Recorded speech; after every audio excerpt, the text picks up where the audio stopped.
Saber Comum, uma iniciativa conjunta de educação à distância e divulgação científica de instituições públicas de ensino superior e pesquisa do Rio de Janeiro. Na aula de hoje, o professor Paulo Fontes, da UFRJ, vai falar sobre as mudanças significativas nas lutas trabalhistas no período compreendido entre o final da Segunda Guerra Mundial e o golpe civil-militar de 1964. Trata-se de um momento de nossa história em que a identidade do trabalho norteou a ação política e a visibilidade pública dos setores populares. Mudanças estruturais importantes ocorreram e isso alterou definitivamente o papel dos trabalhadores na construção da cidadania brasileira. Democracia, desigualdades e direitos.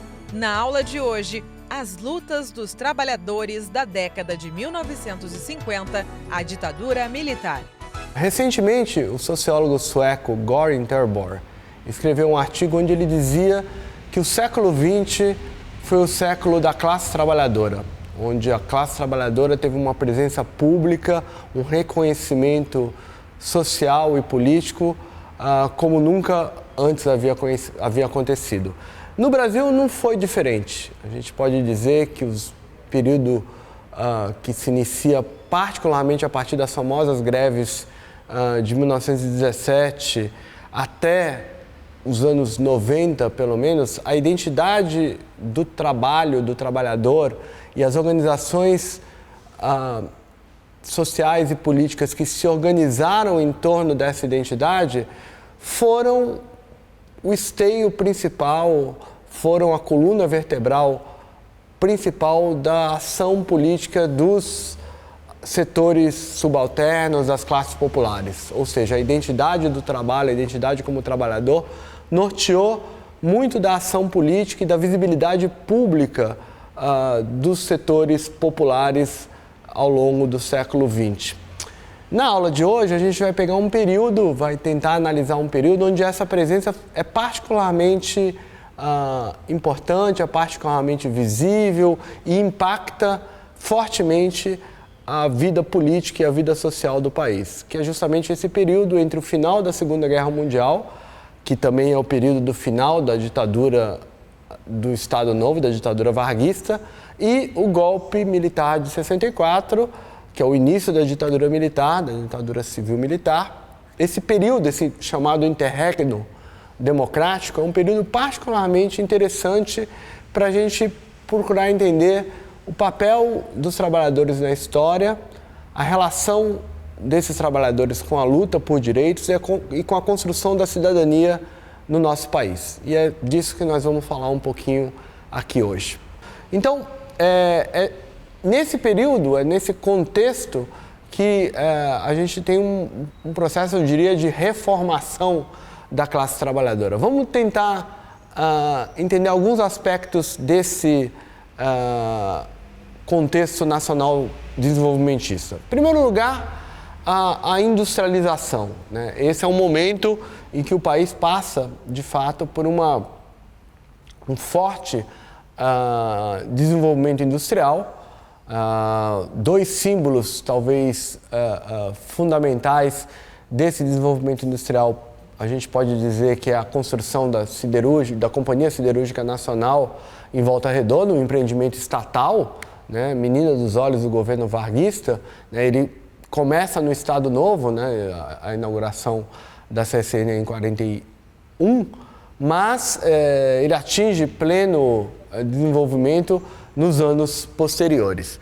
Um outro exemplo paradigmático desse processo de industrialização são as indústrias automobilísticas que se instalam na região do ABC paulista, né, e que configuram toda uma cadeia produtiva onde a indústria metalúrgica, a indústria química, a indústria plástica, de produtos plásticos, juntamente com a indústria siderúrgica, vão compor uma cadeia de produção que ganha grande impulso ali por volta do final dos anos 50, particularmente no governo Juscelino Kubitschek. Isso significou uma mudança do perfil industrial brasileiro, né? Era um perfil industrial anterior muito calcado na indústria têxtil, na indústria de bens de consumo leves, né? Para essa indústria mais pesada, mais indústria de bens de produção, de bens duráveis de produção, né? Então, há uma transformação importante aí que vai afetar fortemente também o mercado de trabalho e a composição, digamos, dessa classe trabalhadora, em particular essa classe trabalhadora industrial, né, que a gente está comentando aqui. Uma outra característica desse modelo nacional desenvolvimentista, dessas políticas nacionais desenvolvimentistas desse período, vai ser o processo de urbanização, né? O Brasil vive nesse momento um crescimento urbano, então a gente pode fazer essa composição, né? Um crescimento urbano industrial que vai afetar fortemente a própria estrutura das cidades, né? Isso, como nós também sabemos, teve um impacto muito grande no processo de formação da classe trabalhadora, teve um impacto muito grande na composição social, étnica das cidades, das megalópolis brasileiras que começam a se forjar com mais intensidade, as famosas áreas metropolitanas, né? Começam a se forjar com mais intensidade nesse período. Esse processo, né, ele era calcado também em muitas percepções sobre o lugar do Brasil, né? Havia ali um sonho de que a urbanização, havia uma aposta, melhor dizendo, de que a urbanização e a industrialização seriam os passaportes do Brasil para o futuro, né? A própria ideia do Brasil como um país do futuro, que é uma ideia que se tornou popular, etc., ela se forja fortemente nesse período, e ela é calcada muito fortemente também nessa dicotomia, né, de um Brasil rural, um Brasil do interior, que seria um Brasil do atraso, um Brasil do subdesenvolvimento, e o Brasil das cidades, o Brasil da industrialização, que seria o Brasil do progresso, o Brasil do futuro, né? Essa é uma imagem muito poderosa nesse período, que ela está na base de vários, inclusive de vários produtos culturais, se a gente for pensar, os filmes do Mazzaropi, a própria música popular refletia muito essa imagem naquele momento. Bem, esse processo todo ele é feito também, ele ocorre também marcado por grandes contradições e grandes conflitos, né? Uma das consequências, eu vou mencionar isso um pouco mais de detalhe já, mas uma das consequências desse processo acelerado de urbanização, de industrialização e de políticas e de intervenção do Estado na economia foi uma permanente carestia, né, como se dizia na época, né, uma permanente inflação, uma crescente inflação ao longo desse período, que é algo que também vai marcar muito a experiência das classes populares ao longo dessas décadas. Então, vejam comigo, né, um momento de crescimento do emprego, especialmente do emprego urbano, crescimento das cidades, reorganização do espaço urbano, né, em geral, processos que já eram anteriores se acentuam nesse período. Então, por exemplo, a formação de favelas, a formação das periferias urbanas, a expulsão das classes populares das regiões mais centrais e mais valorizadas das cidades, né? Esses processos todos, a eles se somaram na experiência dos trabalhadores daquele período, processos como esse de carestia, de dificuldades de infraestrutura urbana e outras dificuldades mais que eu já vou mencionar. Ao mesmo tempo, ainda falando um pouco de contexto, esse é um momento, como eu disse no início da nossa aula, né, um momento de um chamado interregno democrático, ou seja, um momento em que as instituições democráticas estão funcionando, né? Você tem eleições, tem uma nova Constituição que foi promulgada em 46, né? Em 1946, você tem partidos políticos atuando. Claro que para os trabalhadores, essa experiência democrática foi fundamental, até porque esse é um momento em que todos os atores políticos fazem corte, procuram o voto dos trabalhadores. Os trabalhadores urbanos, em particular, se tornam são atores cobiçados pelo jogo político, né? Pela primeira vez, esses trabalhadores urbanos passam a ter, digamos, um papel central no jogo político, em particular nas grandes cidades, né? Em particular nas cidades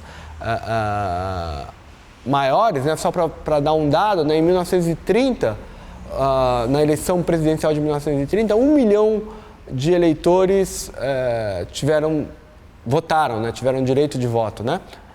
Em 1945 já eram 7 milhões e meio, né? Então em 15 anos isso dá uma amostra, e esse número só cresceu ao longo desse período. Então você tem nesse período essa construção do trabalhador, né, dos trabalhadores como elementos vitais do jogo político. Eles vão ser cotejados por várias forças políticas. As mais conhecidas, né, o varguismo, né, a tradição varguista, a tradição do PTB, né, se ancorou muito nessa lógica de procurar esse voto do trabalhador, mas ela estava longe de estar sozinha nisso, né? A gente tem também aí em São Paulo o janismo, né, do Jânio Quadros, e o ademarismo do Ademar de Barros, duas lideranças que emergem nesse período também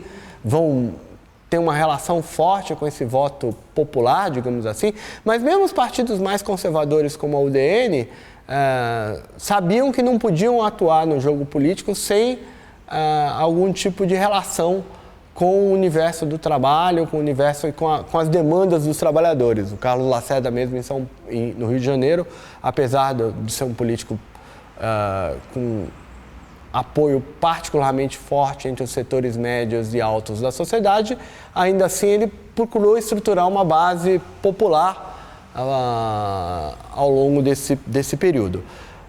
Porém, é importante a gente lembrar que, apesar desse contexto, digamos, de relativa liberdade democrática, ela, na experiência dos trabalhadores, ela foi também cheia de limites, né? Um primeiro limite é que, logo por conta do contexto da Guerra Fria, por conta do contexto das disputas internacionais entre o bloco capitalista e o bloco socialista, que em grande medida estruturou o jogo geopolítico nesse período, e o Brasil como um aliado do bloco liderado pelos Estados Unidos, né, logo no início dos anos, logo em 47, então logo depois do restabelecimento da democracia, o Partido Comunista, que emerge em 45 como um partido muito forte entre os trabalhadores, né, a quarta força política geral do país na Constituinte de 46, e em vários lugares a primeira força política, por exemplo, no Rio de Janeiro, em Santos, na cidade de Santos, no Porto de Santos, né, em várias cidades, no Recife, em São Paulo, Santo André. Se você pega grandes centros industriais ou lugares com uma forte presença de trabalhadores e suas organizações, como é o caso do Porto de Santos, o Partido Comunista entre 45 e 47 foi um partido muito presente e uma força, se não a primeira força, a segunda força em quase todos esses lugares que eu estou mencionando. Em 47, o Partido Comunista é colocado na ilegalidade sob o argumento de que ele seria uma filial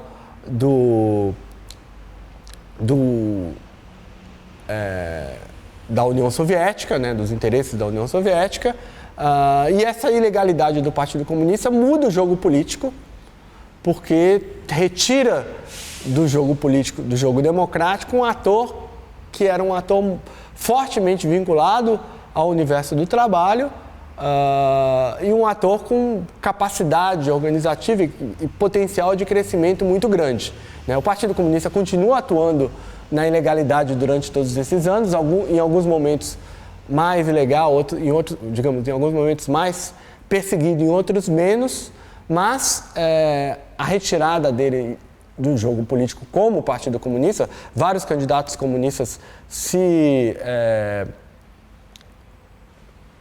candidataram por outras forças, mas a não presença no jogo político do Partido Comunista foi um limitador da democracia nesse período, em particular por conta da relação desse partido com o universo do trabalho. Portanto, a ilegalidade do Partido Comunista é um fator de limitação do jogo democrático no período entre 45 e 64. Um outro elemento importante para a gente considerar na experiência dos trabalhadores nesse período, e que também é um fator de limitação do jogo democrático, é a manutenção dos aparatos de repressão às organizações dos trabalhadores. Mesmo as organizações legalizadas, como os sindicatos, sofriam permanentemente. Hoje a gente tem a documentação da polícia política que mostra isso para a gente com clareza, né? Uma vigilância, um controle. A polícia política, o famoso DOPS, né, atuou fortemente durante todo esse período no controle, vigilância, perseguição, repressão à ação pública dos trabalhadores. Então é até paradoxal pensar um pouco isso, mas em um dos momentos onde a presença pública dos trabalhadores era mais valorizada, é um período que ainda assim o jogo, ainda assim a repressão e a perseguição política foram uma constante ao longo desse período. Isso não deveria nos surpreender, né? A experiência dos trabalhadores, para além das suas organizações, a experiência cotidiana dos trabalhadores, em particular os trabalhadores pobres, e negros, né? É uma experiência de contato permanente com a polícia, com a repressão policial, com a perseguição policial. Essa é algo que, digamos, está na longa duração da nossa história, né? E acho que é importante a gente perceber que mesmo em períodos democráticos, de lógica política democrática, como o período entre 45 e 64, a repressão policial, política ou não aos trabalhadores, foi uma constante, a ponto da gente hoje poder checar na documentação da polícia política contatos permanentes entre gerências de empresas e a polícia, tentando levantar a ficha preguiça de supostos militantes políticos e outras coisas do tipo. Eu acho que é possível caracterizar esse período, então, esse período marcado por essas políticas digamos, otimistas em relação ao futuro do país. Esse momento dessa tríade de industrialização, essa tríade que não pode ser pensada de maneira separada, né? De industrialização, urbanização e imigração. Todos esses fatores vão impactar e esses fatores, dentro de um contexto de democracia política e disputa eleitoral aberta, né, em que pesa as limitações que eu acabei de mencionar, eles vão caracterizar um momento, um dos momentos da história brasileira onde a presença pública dos trabalhadores e das suas organizações foi mais forte, né? Essa presença pública estava fortemente caracterizada, e aí a gente pode pegar de sindicatos e organizações mais à esquerda, até mais conservadoras, mas quase todas elas estavam digamos, dentro de uma... compartilhando o que a gente poderia chamar de uma retórica nacionalista. Então, eles compartilhavam dessa ideia de um desenvolvimento nacional e, portanto, muitas vezes uma desconfiança em relação ou ao capital estrangeiro ou ao que alguns grupos como os comunistas chamavam de imperialismo, né? Então, uma retórica nacionalista muito forte, uma forte ideia de justiça social e de desenvolvimentismo. Era como se os trabalhadores dissessem: nós queremos o nosso quinhão nesse progresso que está sendo pleiteado, que está ocorrendo efetivamente, né? Essa retórica nacionalista, essa busca por justiça social e essa lógica desenvolvimentista se traduziu fortemente numa linguagem de discurso de direitos, né? A ideia de que os trabalhadores teriam direitos. E ela estava fortemente ancorada, obviamente, em elementos que vinham da época que vinham dos anos 30, né? Que vinham da intervenção do Estado nas relações de trabalho, da construção da CLT nos anos 40, essa ideia de que você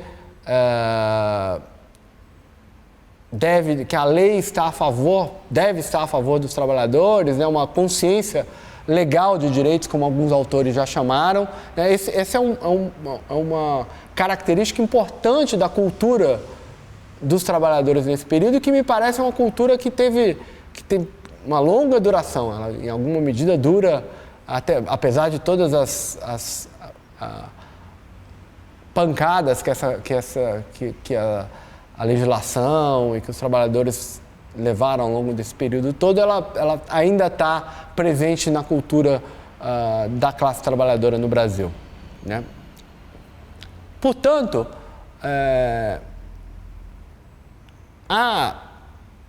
essa ideia da luta por direitos, ela estruturou a ação pública dos trabalhadores nesse período, ela estruturou o próprio associativismo dos trabalhadores. E quando a gente fala aqui associativismo, claro que o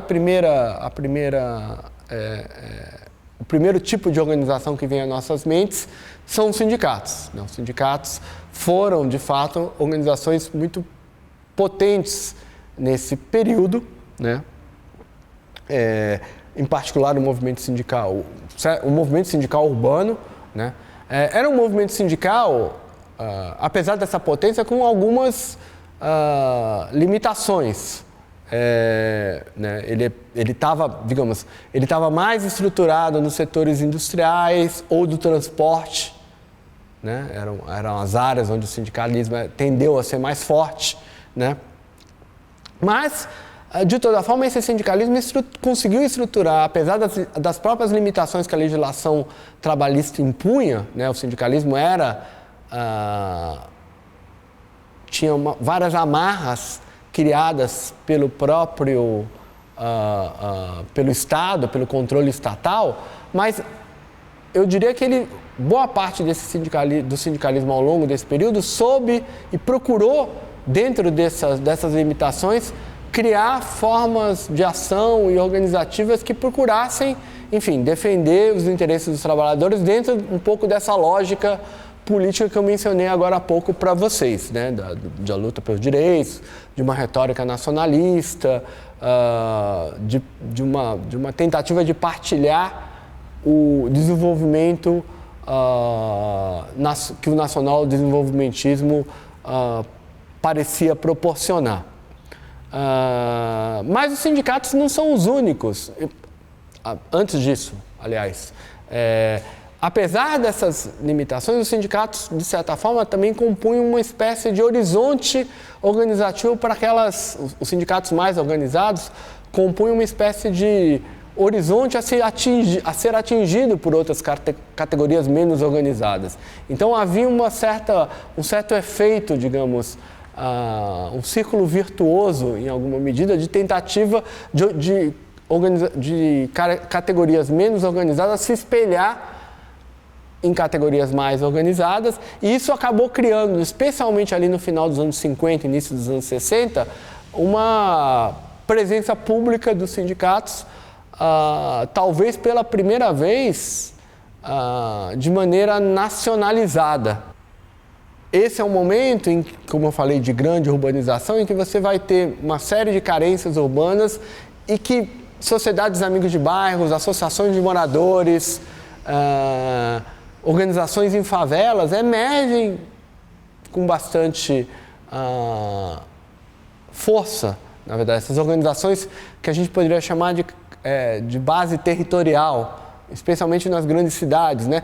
E elas, de certa forma, procuravam emular essa relação com o trabalho como espaço, com o trabalho e o trabalhador como sujeito político de direitos. Então não é à toa que as primeiras organizações de moradores em favela, por exemplo, chamavam-se União dos Trabalhadores Favelados, por exemplo, a organização que existia aqui no Rio. Né? Essa marca,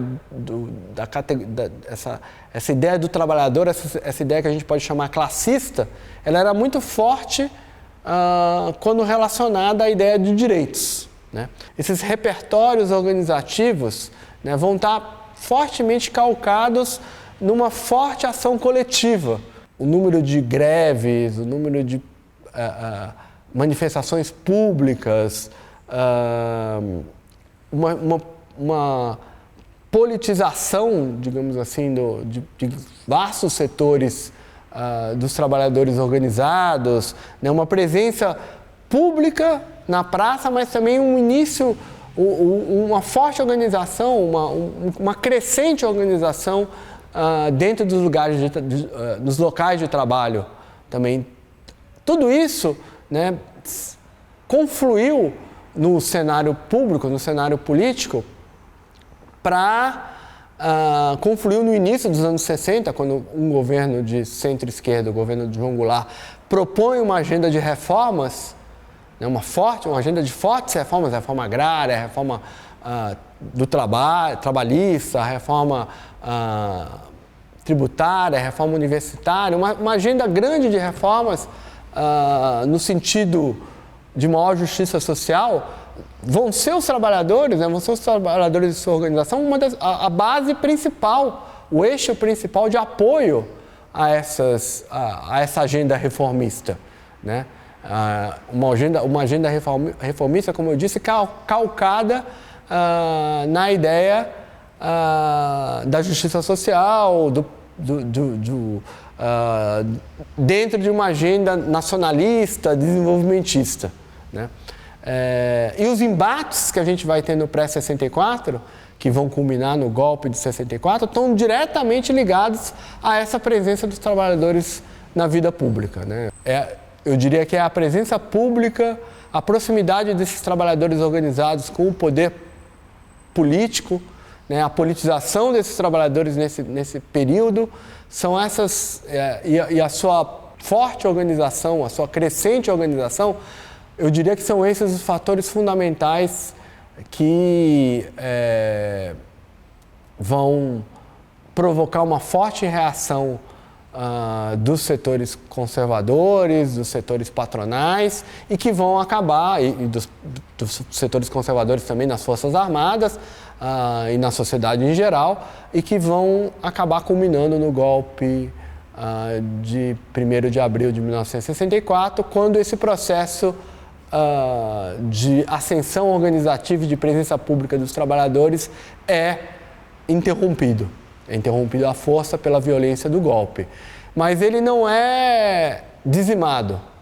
E ao longo da ditadura e no final da ditadura militar, a gente vai, de novo, ter a presença pública dos trabalhadores, a presença política dos trabalhadores como um dos fatores fundamentais para a redemocratização do país. Mas isso já é uma outra aula, fica para um próximo encontro. Muito obrigado. Tendo compreendido a trajetória das lutas por direitos na esfera urbana, vamos trazer outras perspectivas de lutas por direitos nas próximas aulas. as lutas dos trabalhadores rurais e a luta dos povos originários. Não perca!